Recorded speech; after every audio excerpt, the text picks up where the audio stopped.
चलिए next example में बढ़ते हैं। तो नेक्स्ट एग्जांपल हमसे बोल रहा है कि equivalent amount of aqua solution of weak acid and weak base have dissociation constant of 3 into 10⁻⁻7 each.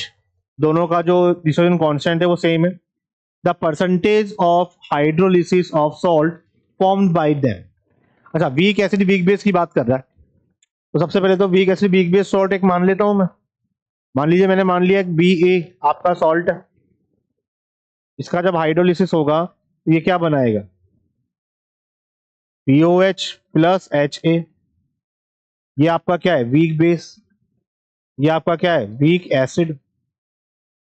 ठीक है, ये आपका क्या है, weak acid weak base salt है।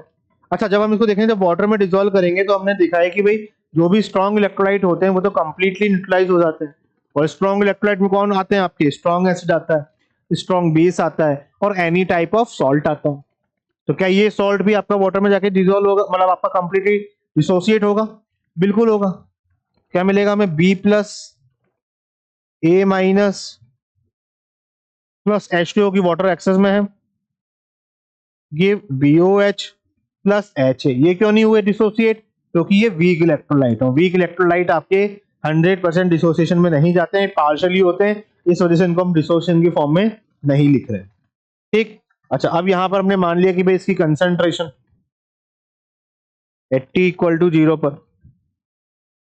कंसंट्रेशन C है। ठीक है, तो एट इक्विलिब्रियम हम देखें कि कुछ अमाउंट इसका डिसोसिएट हो गया, हाइड्रोलिसिस में चला गया, CH अमाउंट मान लीजिए, C माइनस सी एच, ये कितना मिलेगा, CH। ये कितना आएगा, CH।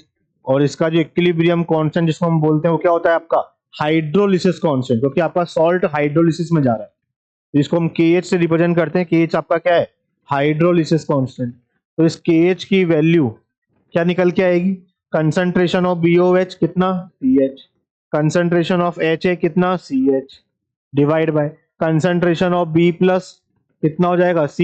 1 माइनस H कॉमन ले लो।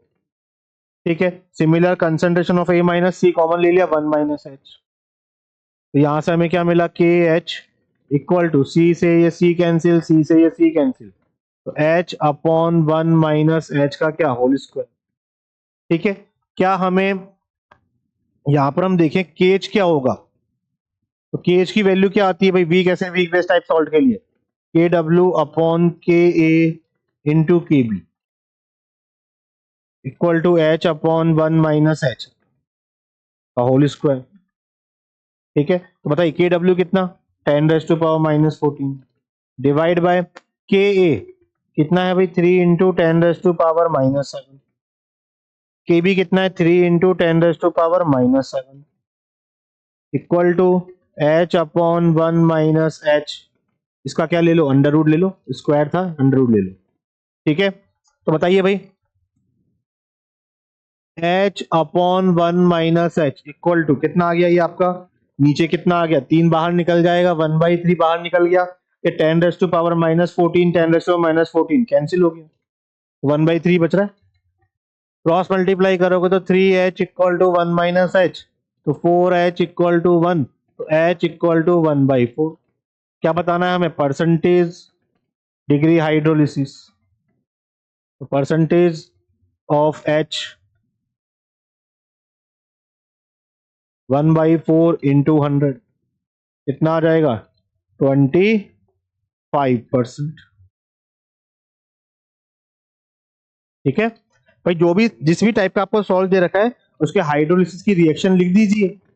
ठीक है, और यदि आपका स्ट्रॉन्ग सॉल्ट है, स्ट्रॉन्ग इलेक्ट्रोलाइट है, सॉरी स्ट्रॉन्ग क्या, स्ट्रॉन्ग इलेक्ट्रोलाइट, स्ट्रॉन्ग सॉल्ट नहीं, क्योंकि सॉल्ट तो सारे के सारे स्ट्रॉन्ग इलेक्ट्रोलाइट ही होते हैं, कंप्लीटली डिसोसिएट होंगे। स्ट्रॉन्ग एसिड स्ट्रॉन्ग बेस है तो वो भी डिसोसिएट होंगे, लेकिन वीक एसिड वीक बेस जो बने वो डिसोसिएशन में नहीं जाते। उसके बेसिस पे आपने इसका हाइड्रोलिसिस कांस्टेंट की कहानी लिख ली। अब हाइड्रोलिसिस कांस्टेंट KH यहाँ पर क्या निकल के आता है आपका, KW upon K into KB। उनकी वैल्यू आपको गिवन थी, तो वैल्यू आपने पुट करी, आपका आंसर निकाल दी। ये तरीका है जिस तरीके से आप बता सकते हैं बच्चों को।